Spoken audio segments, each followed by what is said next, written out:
মায়ায় পড়লে বোঝা যায় যে আপনি কতটা বেহায়া। সত্যি, আপনি যখন একটা মানুষের মায়ায় খুব বেশি পড়া যাবেন না,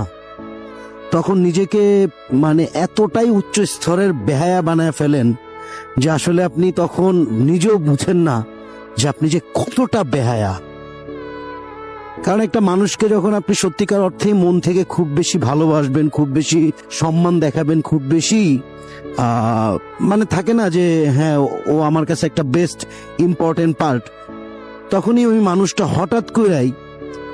নিজেকে এতটা ব্যস্ততার মধ্যে নিয়ে চলে যায়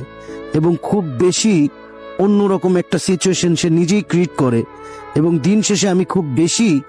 বেহায়ার মতো তার লাইফে থাকতে চাই, বা তার পাশে থাকতে চাই, বা তার সঙ্গে থাকতে চাই। আর যার কারণে এই কথাটা বললাম যে আপনি যখন খুব বেশি মায়ায় পড়বেন কারো প্রতি, তখন আপনি নিজেই বুঝবেন যে আপনি কতটা পরিমাণে বেহায়া,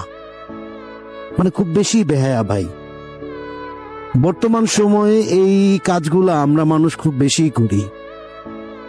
যেই মানুষটা আমারে রাখতে চাচ্ছে না, যেই মানুষটা আমাকে দাম দিচ্ছে না, যেই মানুষটা আমাকে বুঝার চেষ্টা করতেছে না বা বুঝে না, সেই মানুষটার লাইফে আমরা থাকার জন্য খুব বেশি বেহায়াগিরিটা দেখাই আর কি, যে কাজটা আসলে খুব বেশি জঘন্য। তারপরও আমরা মানুষ, আমরা খুব বেশি মায়া, ইমোশন, এই বিষয়গুলা নিজের মধ্যে রাখতে পারি বইলাই হয়তো এই কাজগুলো আমরা খুব সহজে করতে পারি, বাট না করাটাই ভালো। ঠিক আছে, তো দ্যাটস ওয়াই এই কথাটা বলা যে আপনি ঠিক যখন একজন মানুষকে খুব বেশি তার প্রতি খুব বেশি দুর্বল আপনি, বা তার প্রতি আপনি খুব বেশি উইকনেস আনবেন, বা যেটাই করেন না কেন, দিন শেষে সে যদি আপনার সাথে নাও থাকতে চায়, তবু আপনি তার হাত পা ধইরা হইলেও তাকে রাখার চেষ্টা করেন, খুব বেশি বেহায়া হয়ে যান,